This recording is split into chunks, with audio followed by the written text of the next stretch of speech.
Greetings po mga kababayan, harinawa sa mga oras na ito, saan man kayo naroroon, kayo ay nasa mabuting kalagayan. Sa hindi po nakakilala sa akin, ito po muli sa Atty. Rogelio Wong ng Batas Pinoy, ang ating pong channel isa pong Legal Aid Public Service Program ng iyong lingkod in collaboration with Integrated Bar of Philippines, Manila Port Chapter. Oh, by the way, sa mga hindi pa po subscribers, no? If you find our videos interesting, informative, siguro naman po, hindi naman po siguro kalabisan, no? Kung ako po'y humihirit po sa inyo na pakiclick po ang subscribe, shares, and like buttons po natin. And of course, yung notification bell upang sa ganun.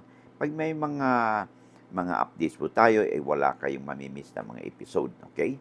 Sabi nga natin ay, lamang na ang may alam sa batas. At matulungan din po ninyo ang inyong lingkod na maipalawig pa natin ang ating advokasya na magbigay po ng legal na kalaman o impormasyon sa ating mga kabayan. Or it could be your friends, your family, members, or kapitbahay po ninyo o kakilala ninyo. Sa sila po, maaari din makapag-relate mo sa ating mga pinag-usapan and they could find relevance, no? Dito sa ating pinag-usapan at makakatulong din po sa kanila. And of course, upang matulungan naman po ninyo ang inyong lingkod na ma-hit po natin yung ating 1 million subscribers, no, before the end of this year or early next year. At makakamit na po natin yan kung kayo po ay nagsusubscribe, no, at nag-share and like po sa ating mga videos kasi ayon po sa datos ng ating ng ating YouTube ay more than 60% po ng ating viewers ay hindi pala subscribers. Okay? So malaking tulong po, no? At ang inyo pong pag-subscribe, pag-share and likes po sa ating mga videos. Sa mga masugid po naman nating mga followers mo, no? At saka yung nagpapadala po ng super chat, no? Maraming salamat po, no? Hindi po kayo bumibitiw. And because of you, yung mga viewers po natin, ay nagkakaroon po tayo ng inspirasyon na ipagpatuloy pa ang ating ang pag-produce po ng contents ng ating mga videos. Okay? So maraming salamat po sa inyo. All right? So ang bibigyan po natin ng daan po ngayon ay sulat po sa atin, no? Ng ating taga-subaybay. Straightforward po ang kanyang tanong sa atin. Siya po ay Danilo Mangubat Morales. Sabi pa niya dito, "Good afternoon, attorney. Tanong ko lang, pwede bang maibenta ng isang tagapagmana yung minana naming lote kung wala pang AGS?" Oh. Alam po niyo, marami na tayong ginawang video tungkol dito, but for the sake of those who have not learn or have not viewed this video, no, ay bibigyan natin po ito ng daan, no, ngayong katanungan. Una, background muna ha. Kailan ba ang tagapagmana na magiging maituturing na may-ari ng lupa? Okay? O may-ari ng properties na mula sa kanyang magulang. Ayon po sa batas, no, by operation of law, the right of the heirs, no, sa property o sa estate ng kanilang magulang is automatically transmitted upon the death of their parents o ascendants po nila. So in this particular case, kasi kung na-transmit na, kahit na wala pang AGS, no, extrajudicial settlement, okay, by operation of law, no, automatic yan. Pag pumanaw po ang magulang, automatic po yan na yung ownership rights ng estate ay transmitted to their heirs, no? Mga compulsory heirs po. So, in this particular case, dahil kayo yung pag nag-transmit na yan, marami kayong kapatid, magkakapatid, okay? May tuturing kayong mga co-owners at co-heirs. So, bilang co-heirs at co-owners, ang attribute po ng co-ownership, one of the attributes is you have the right to enjoy and to dispose your ownership. So, bagamat wala pang AGS, okay? Technically, legally, pwede niyang i-assign yung kanyang rights, no, doon sa parte ng kanyang mana. Take note, yun lang parte ng kanyang mana. Okay? Hindi niya pwedeng pakialaman yung parte ng iba niyang co-heirs. Ang problema dito is, kaya ito ay isang red flag. No? Kung kayo bibili ng mana na property at hindi pa nagkaroon ng AGS, pwede naman po yun. Ang problema lang dyan, red flag, kung hindi pa nagkaroon ng partition yung mga heirs, at binenta sa inyo, halimbawa, 1 hectare, di umano yung kanyang share doon. Kung hindi pa nagkaroon ng partition, okay, ang tanong ngayon, saan doon yung kanyang 1 hectare? Halimbawa, ang lupa ay 5 hectares. Saan doon sa 1 hectare, 1 hectare yung kanyang share? Kasi wala pa namang partition eh. Ngayon, pagdating ng araw, kung magpa-partition na sila, at hindi nagkaigi doon sa partition, ang nataong ibinenta sa inyo, nabayaran ninyo yung 1 hectare, kiniklaim pala ng ibang heirs. Kasi nga, hindi pa kanya daw yun eh. Maraming dahilan. Sabi niya, usapan natin, akin yan eh. Kasi pag hindi pa po nahati-hati, no? Yung kabuang property, kasi yung mga heirs na yan ay sila ay co-owners. Kaya nga, sabi natin kanina, from the time of death of the ascendants or the parents, the ownership of these properties is automatically transmitted to the heirs. Kaya lang, kahit na-transmit na yan, yung heirs na yun, they become as co-owners. So, kung ibinenta niya ang share niya at wala pang partition, alin doon? See? So, mas mahalaga na, even assuming na wala pang AGS, kung meron man lang nag-agree yung mga heirs, no, co-heirs, okay, meron silang sketch plan, okay, halimbawa, yung kabuuan, halimbawa, 5 silang magkapatid, ito, lot 1, lot 2, lot 3, lot 4, lot 5, meron silang sketch, no? Ito yung sa iyo, lot 1, lot 2, lot 3, lot 4, lot 5, okay, saan yung banda? Sa may south ba yan, sa may north, ganun, anong area? Well, in that sense, maaaring less ang problem nung bibili pagdating ng araw kasi identified na doon yung property, yung share ng mana. So, ang gagawin ng buyer is just to segregate, no, yung portion ng kanyang nabili, no, doon sa lupa upang magkaroon siya ng subdivision ng lot plan, partition, na upang sa ganun maihiwalay niya yung share ng heirs na nagbenta sa kanya mula doon sa kabuuan. That's another issue. Secondly, red flag din kung halimbawa bumili kayo ng mana na wala pang AGS. O kahit na may AGS na pero hindi pala nabayaran yung estate tax. Hindi rin nabayaran yung documentary stamp tax. Okay? At hindi rin updated yung amilyar, no, real property tax. Naku, magkakaroon tayo ng problema dyan because hanggang hindi po updated ang real property tax sa kabuuan, sa kabuuan, halimbawa 5 hectares na example natin kanina. Kung hindi pa bayad yung 5 hectares na yun, kasama din yun ng inyong 1 hectare, hindi po mailipat sa inyo yan. Hindi kayo mabibigyan ng tax clearance. At kung hindi pa bayad ang estate tax, documentary stamp tax, okay? At wala pa rin compliance doon sa publication in the newspaper of general circulation na nagkaroon na ng settlement of estate ang mga heirs, hindi kayo mabibigyan ng ICAR ng BIR. Pag hindi kayo mabibigyan ng ICAR, okay, ay hindi nyo maparehistro ang inyong deed of sale. At pag hindi nyo maparehistro ang inyong deed of sale sa Register of Deeds, okay, hindi mailipat yung lupa na inyong binili sa pangalan ninyo. So, yun ang tinatawag nating risk. Okay?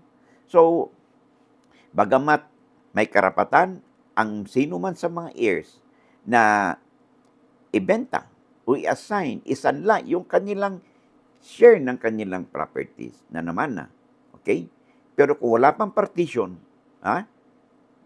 red flag po yan. Pwede yan, kaya lang, you could suffer the consequence kung kayo yung buyer. Kaya mahalaga, pag mana yan, siguruhin ninyo na number 1, meron na bang AGS?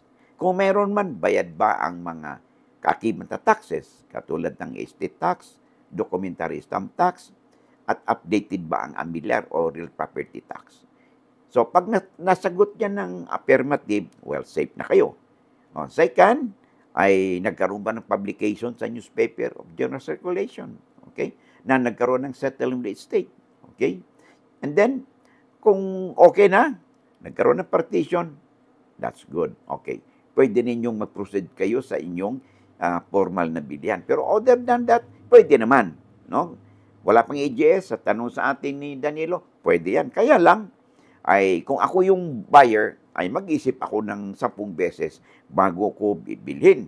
Kasi nga, ay alam ko may kakibat na red flag at sakit sa ulo yan pagdating ng araw, lalo na kung hindi magkakasundo yung mga heirs. Okay? So, yan po ang ating tatandaan. Alright? And for all you know, dahil hindi pa nagkaroon ng AGS, meron palang utang yung namatay. Aba, magpapail ng adverse claim ngayon yun. Saan? Doon sa kabuuan ng lupa. May nabili kang portion doon. Kasama din po sa adverse claim yun.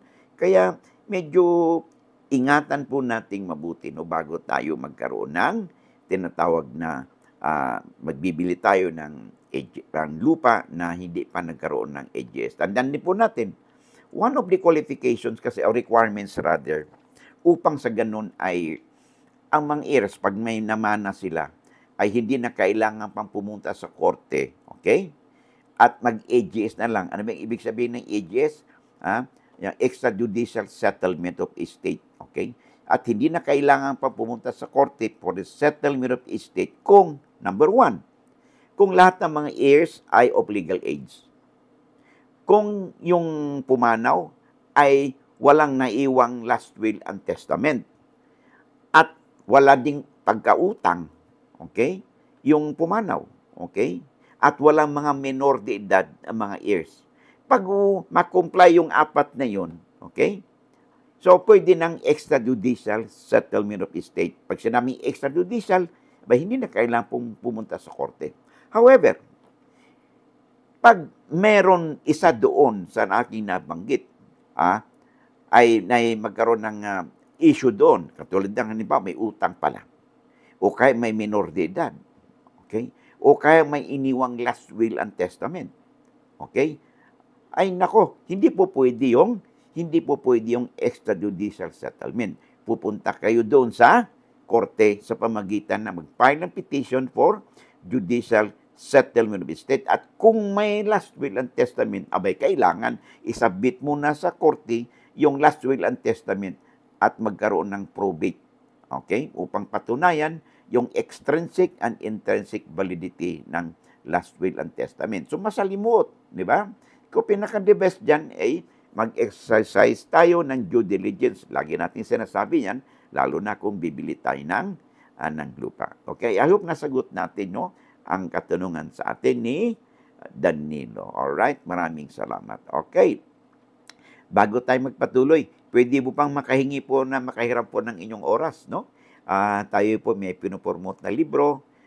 Kung interesado po kayo, you can have this sa screen po niyo, ipaki-screenshot po, no? And pwede kayo mag-inquire, no? You could navigate doon sa website po ng Central Books, ng ating pong publisher, at magkaroon kayo ng idea kung ano bang nilalaman ng mga librong ito. But I highly recommend na magkaroon po kayo ng kopya po ng legal handbook, no? A Daily Companion for All. Ito pong librong po ito, it contains the abstract of the laws that more or less we have tackled in our mga videos. May kinalaman po ito sa mga batas na pang araw-araw pong na-encounter natin bilang isang individual, bilang isang asawa, bilang isang magulang, anak, okay, isang employer o tagapagmana, no? May-ari ka ng lupa, pagpatitulo, at nagkaroon ng issue sa right of way, easement, no?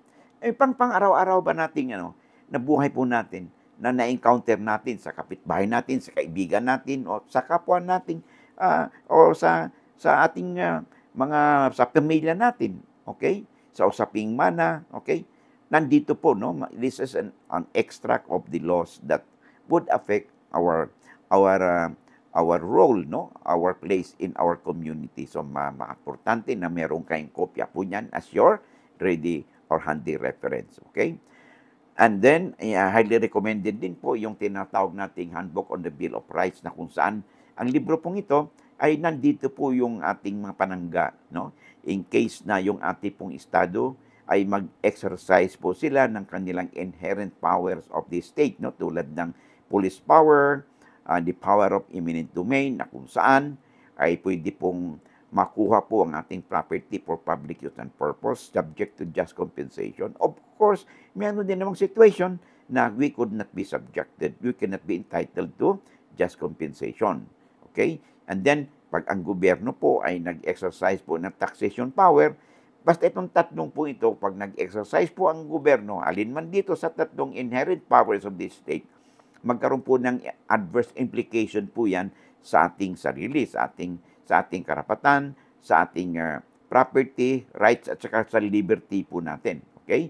Kaya dito po sa ating Handbook on Bill of Rights, nandun po nakasaad ang ating panangga, no, sa mga excesses, no, pag-exercise ng powers ng ating pamahalaan. Like for example, kailan ba tayo pwedeng ma-aresto ng walang warrant, may warrant, mahalughog yung properties po natin ng walang search warrant o seizure, at kung ang isang tao ay nahuli ng law enforcement authorities po natin under custodial investigation, ano ba ang karapatan ng isang tao na under custodial investigation or sa ilalim ng inquest proceedings, okay?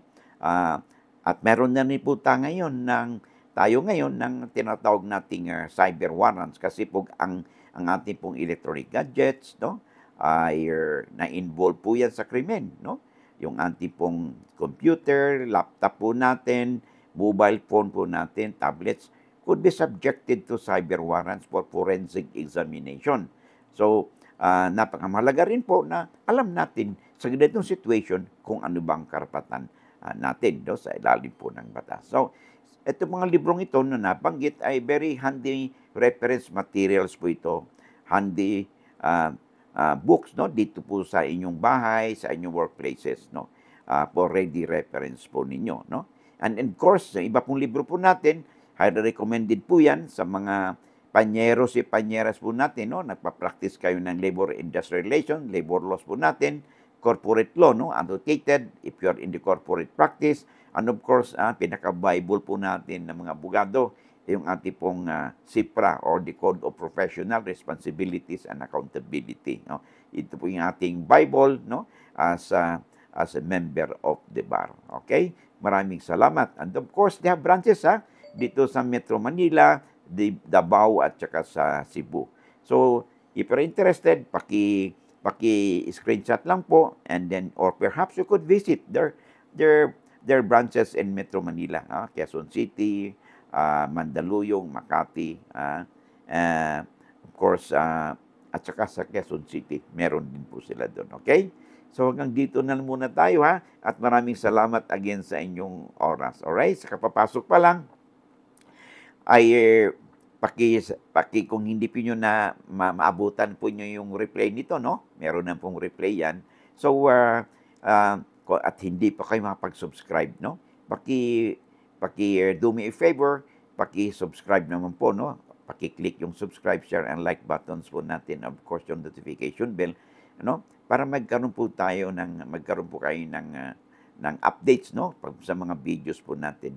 And of course, no? If you find our videos interesting, informative po, no? At matulungan po ninyo inyong lingkod na may palawig pa natin ng ating adhikain, ating advokasya to spread out, no, our advocacy of spreading out legal information to our friends and kababayan po natin, saan man po kayo o sila naroon, upang sila din ay may mapupulot din sa ating pinag-usapan. Sabihin natin ay lamang na ang may alam sa batas. Maraming salamat, mabuhay po kayo, and I hope to see you again, no, in the next video po natin. Bye-bye.